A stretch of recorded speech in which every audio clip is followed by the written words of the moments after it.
When I was 8, my father told me, if anyone calls you a Jap, punch them in the face. Becoming aware of being Asian, even half Asian, began with a hair-triggered chip placed on my shoulder. It also ignited a search, a journey, answers to the question, what does it mean to be home? When my mother was a child, she, along with her parents and older sister, were given 72 hours to pack what belongings they could carry and report to Tulare Racetrack, where they lived in horse stables before being interned at Tule Lake, victims of Executive Order 9066. They and 120,000 people of Japanese ancestry, the vast majority U.S. citizens, were imprisoned in this country for 3 years. They had committed no crime other than being Japanese American. They had no trial or hearing. What does it mean to be home in America? Part rebellion against my Japanese heritage, part fascination with China, I majored in Mandarin in college, got a master's in China studies, and spent 7 years living in mainland China and Taiwan. In China, I was a foreigner, always outside looking in, a humbling lesson when the arrogance of youth most needed it. My separateness providing me a lens into myself from an outside perspective. When I returned to the Bay Area, I found comfort in San Francisco Chinatown. I still do today. I'm again a foreigner in a town with so much history within a city within a country that, in spite of mixed messages, I am supposed to belong to. The energy, the sights and sounds in Chinatown feel familiar and foreign. A reminder that my leaving created an indelible mark that will never be faded about who I am and what I might become. Bruce Lee was born here in Chinatown in 1940, was raised in Hong Kong, and returned to these streets 18 years later. I imagine Bruce walking these streets and alleyways heavy with history, foreign but familiar. The stories here would inspire scripts he penned, the first one about a Shaolin monk roaming the American West in the 1800s alone. Hollywood refused Bruce for the lead and adapted the storyline around a less Asian-looking actor. The show became a successful series called Kung Fu.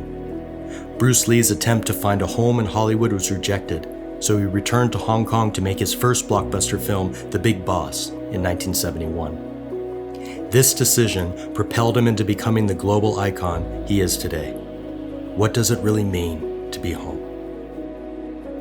50 years after his passing, another script by Bruce Lee was released from his archives and developed into a TV series. The show is called Warrior. Warrior's protagonist, Assam, arrives in San Francisco in 1870, a gifted martial artist with a Caucasian grandparent, like Bruce Lee. Assam is played by Andrew Koji, a half-Japanese, half-white guy raised in the West, like me. In the opening sequence of episode 1, this happens.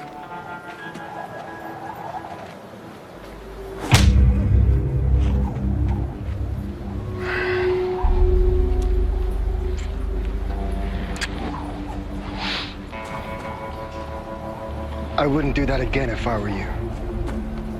Fucking slang can talk American. Holy shit. Do it again. Say something. I didn't travel halfway across the world in that damn boat just to amuse a few fat white fucks. There. I said something. You think because you speak American, you can talk shit to me? Well, you have to admit it helps. This uppity chink needs to learn his place.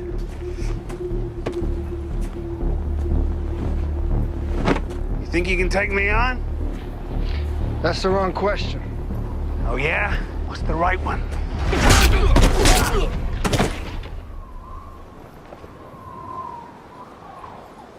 The right question is, do you really want to find out? I was hooked. I imagined Warrior would bring throngs of Asian fanboys and people of all walks of life descending into San Francisco Chinatown, wanting to explore the same streets and history where the action took place, the streets and stories that inspired Bruce Lee to write this. I plunged into the research and created an Airbnb experience called The Fighting History of San Francisco Chinatown, tracing the Chinese immigrant experience from China to this city. The Chinese came for reasons many immigrants do, escaping chaos and suffering in pursuit of a better life. They fled war and famine for the gold rush dreams of San Francisco.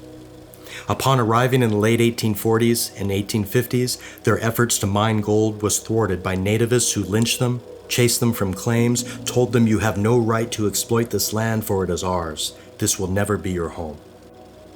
Chinatown was born out of a drive to survive, a 90% bachelor society scraping out an existence doing work traditionally done by women.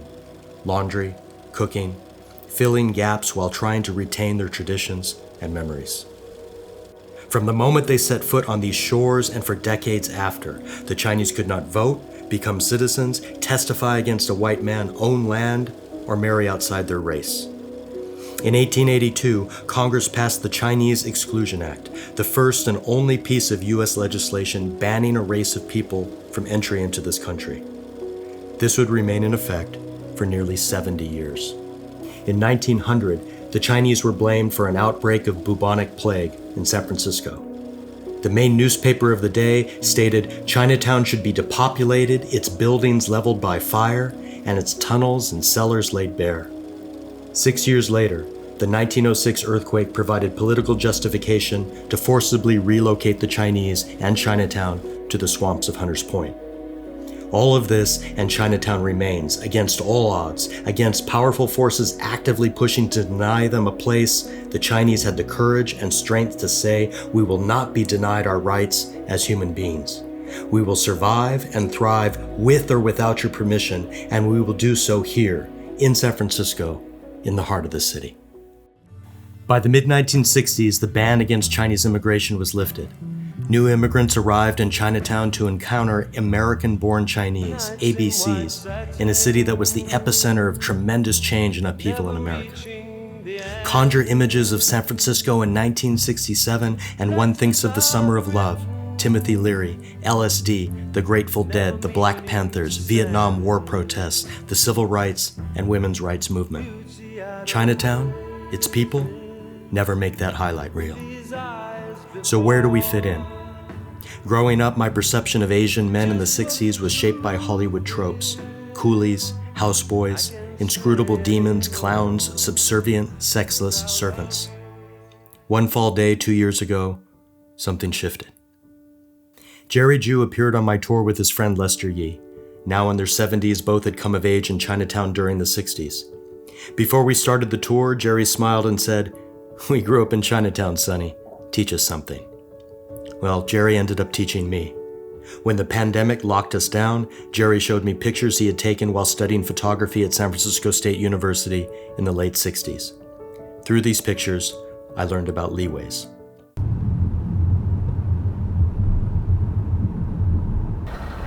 Hi, Marc. Mike, how are you? Good. Pleasure to see you, man. Thank you so much. Yeah, no problem. Oh, it's over here. All right, right on. So amazing. Yeah. Oh, boy. Yeah, leeway. It's amazing.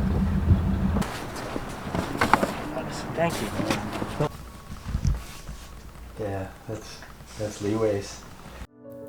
Leeways was founded by ABC gangsters and a Japanese-American gang member in 1967, the same year my family moved to San Francisco.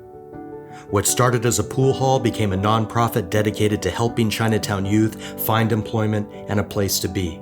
A place to play pool that wasn't in Little Italy or Manila Town. A place by them, for them. A place they could call their own. Asian gang members, ABCs, and immigrants passed through, did deals, shared news, and for a while tried to be the unity and peace on this neutral ground in gangland Chinatown. Like the 60s, Leeways began with idealism and dreams. But history reminds us that beautiful intentions are only one element on a broad spectrum of competing forces.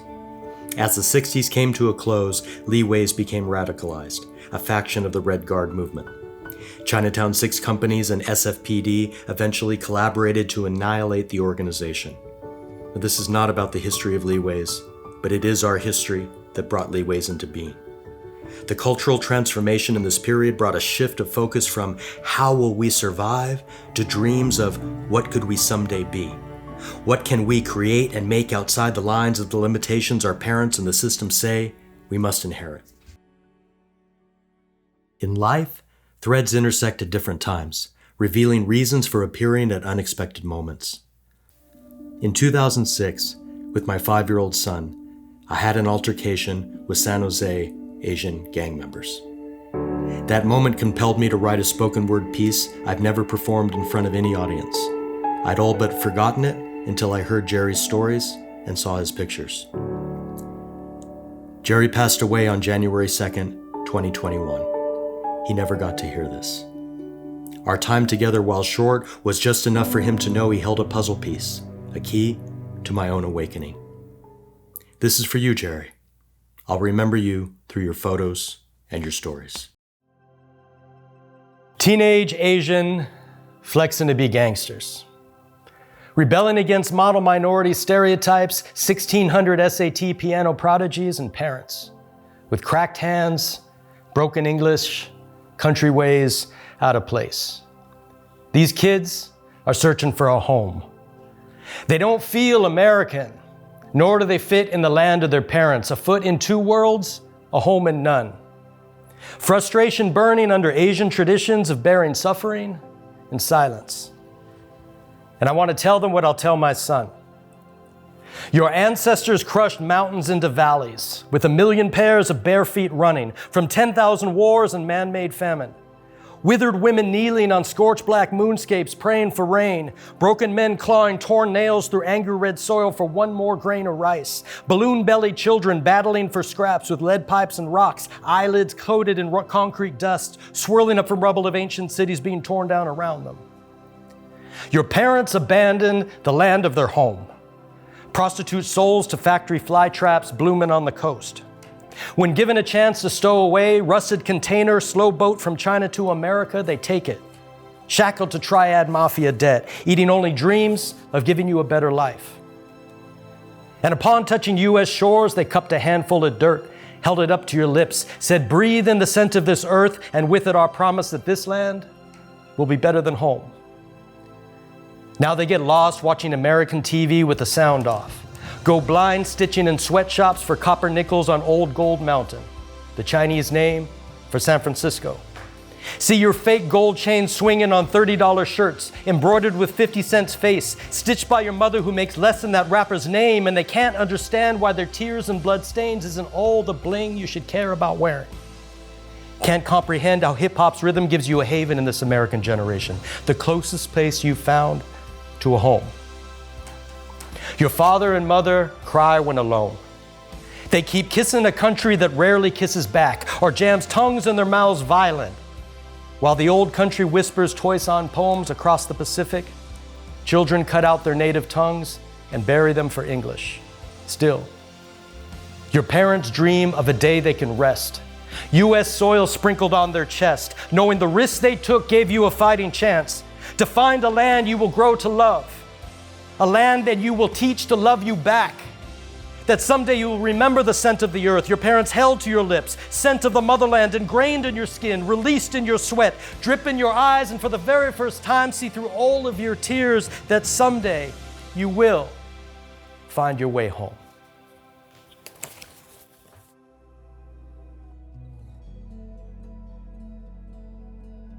What will become of San Francisco Chinatown post-pandemic remains uncertain. The COVID-19 death rate among the Asian population is the highest of all racial categories in San Francisco. Hate crimes against Asians have exploded, a 1,900% increase in 1 year. 50% of Chinatown businesses may not survive. Gentrification, shifting demographics, successful assimilation. What will Chinatown mean for those who remain and those who choose to leave it? If survival is the ability to adapt and bend to changing conditions, then the story of Asians in this country is a story of resilience. Resilience doesn't mean stasis, permanence, or absence of movement. The goal for many residents of Chinatown is to someday be able to leave it for someplace better. This is not the abandonment of Chinese identity, it is the evolution of it. The expansion of, the redrawing of boundaries, the pushing out of limits. Today, Asians represent 34% of San Francisco's population. Their economic and political influence and power have exceeded all of our ancestors' expectations. With this expansion, our quest for identity shifts. Honor where we came from, feel the weight of legacy, yes, but also ask ourselves, what do we as individual human beings want to be in this present moment? Every new generation is unlike any other before it. Only one generation removed and still so easy to forget. So maybe this is all there ever was supposed to be. a walking tour through time and space, an excuse to pay our predecessors a visit, to say thank you for every second of it, the brutal and the beautiful, the pain and the pleasure, all of the love and dreams, every ounce of suffering and hate, all of it. We own it all. It's part of us. We belong to it, and it to us. What Chinatown represents exists within the heart. It never really leaves us. When asked if he felt more North American or Chinese, Bruce Lee paraphrased Confucius. He said, "I just want to be known as a human being, because under the sky, under heaven, there is but one family, and it just so happens that people are different." Now, through this journey, I've learned this. We are one family, made of identical stardust, travelers on a journey of self-discovery on this little blue marble hurtling through space, trying to find and create a place within we can call our own. And to find ourselves, we push and go on. We push to go on, and we hope we go far. And when we are far, we realize to be far is nothing more than returning. The journey itself, the destination. Truth unfolding like a spiral staircase of endless deeper questions, we catch glimpses of who we are sometimes, but can't believe it. The truth is, who we truly are never left us, because we never left it. In the end, we find the endless. There is nothing more to search for. Everything we ever longed for has always been here all along, waiting for us to come home.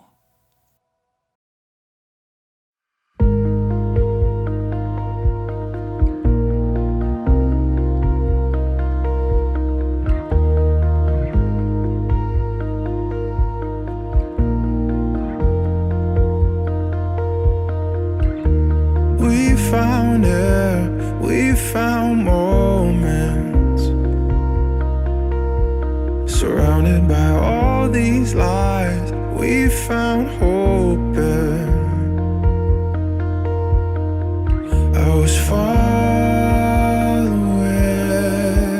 smoke till we found light. We found a